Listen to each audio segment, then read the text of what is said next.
Boker Tov, nous sommes le 17 octobre 2021, c'est l'heure de la revue de la presse et des médias israéliens en direct de Jérusalem sur Radio Kalita.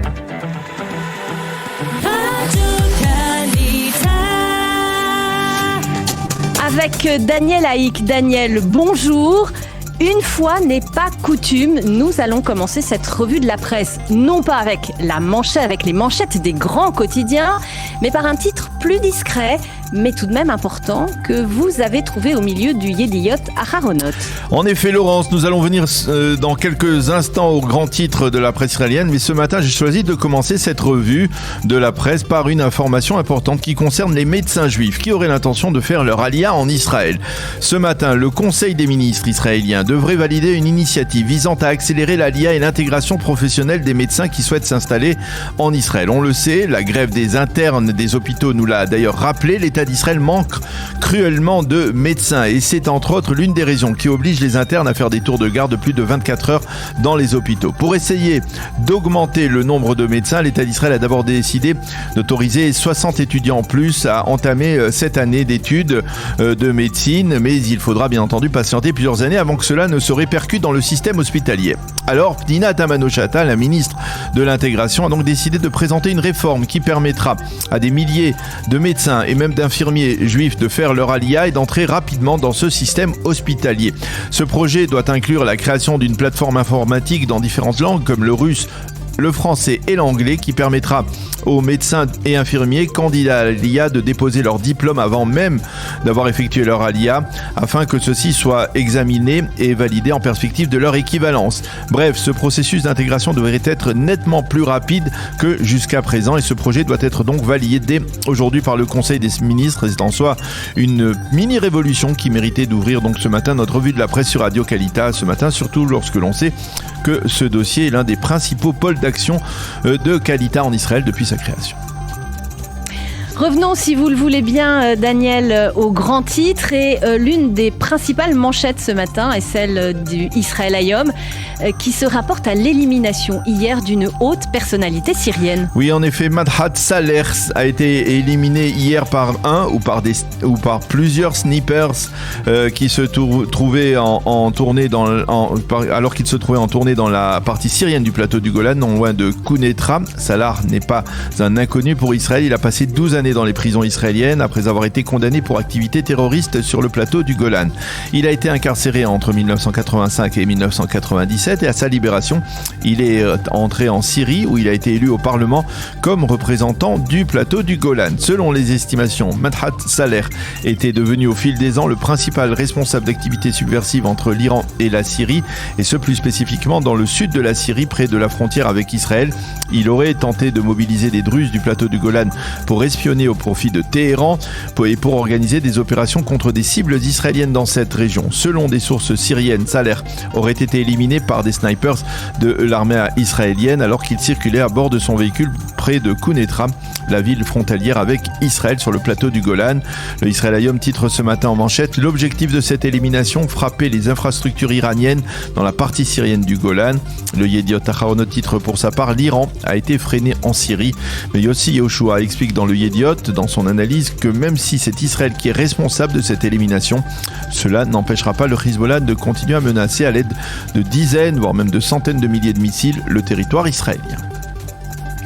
Et puis le Israël Hayom toujours nous informe d'une tension entre Israël et les États-Unis, tension autour de l'ouverture très probable d'un consulat général pour les Palestiniens au cœur de Jérusalem, Daniel. Oui, on le sait, Anthony Blinken l'a dit la semaine dernière lors de la conférence de presse conjointe avec Yair Lapid, les États-Unis veulent ouvrir à Jérusalem un consulat général qui s'occupera des Palestiniens. À Jérusalem et bien entendu en particulier à la présidence du Conseil, on s'oppose à une telle démarche qui remettrait en cause le statut de Jérusalem comme capitale d'Israël. Et lors de sa visite en août dernier à Washington, Naftali Bennett avait clairement indiqué au président Joe Biden son opposition à une telle démarche. Seul problème, Yair Lapid, le chef de la diplomatie, aurait auparavant promis aux Américains d'autoriser l'ouverture de cette représentation sans se concerter auparavant avec Naftali Bennett. Lapid aurait expliqué qu'après le vote du budget, lorsque le gouvernement se sera stabilisé, il sera possible d'enclencher une telle démarche. À Washington, on aurait émis un fort mécontentement face ce double son de cloche qui proviendrait de Jérusalem, et ce serait la raison qui a conduit Blinken à mentionner son engagement à ouvrir ce consulat la semaine dernière lors de sa rencontre avec Lapid. Ce dernier a d'ailleurs démenti avoir fait une promesse aux Américains concernant le consulat, et bien entendu au Likoud, on en profite pour critiquer l'attitude du gouvernement. Et puis on aborde deux assassinats sans aucun rapport, qui sont également en première page des quotidiens israéliens de ce dimanche. Oui, effectivement, le premier c'est celui d'un homme d'affaires israélien de 44 ans, Eldad Perry, qui a été assassiné de 8 balles presque à bout portant par un motard vendredi à Rehovot. Perry avait fait fortune dans l'immobilier, mais après un vif retournement, il avait contracté des dettes très importantes et certaines auprès de la pègre israélienne. Il devait plus de 350 millions de shekels. La police enquête, mais cela occupe ce matin les premières pages du Yediot Aharonot et du Israël Hayom. Le second assassinat, c'est celui d'un député britannique, Sir David Ames, qui a été poignardé par un Somalien de 25 ans apparemment vendredi après-midi alors qu'il rencontrait des habitants de sa circonscription. Ames a été connu pour son amitié sincère envers Israël, et le Premier ministre Naftali Bennett lui a envoyé à sa famille un message de condoléances. Le Maariv nous interpelle sur un dossier dont on ne parle pas souvent, mais qui est très problématique, celui de la destruction par les Israéliens de sites archéologiques juifs en Judée-Samarie. Oui, destruction par les Palestiniens de sites archéologiques juifs en Judée et en Samarie, et c'est le professeur Ariel Eldad qui a choisi de se pencher sur ce dossier, qui le détaille dans son analyse publiée dans le Maariv. Ariel Eldad nous informe que plusieurs centaines de sites d'importance pour l'histoire du peuple juif ont été détruits ou endommagés par les Palestiniens en Judée et en Samarie. Il rappelle qu'il y a 6 mois, des tracteurs palestiniens avaient gravement endommagé l'un des sites les plus importants.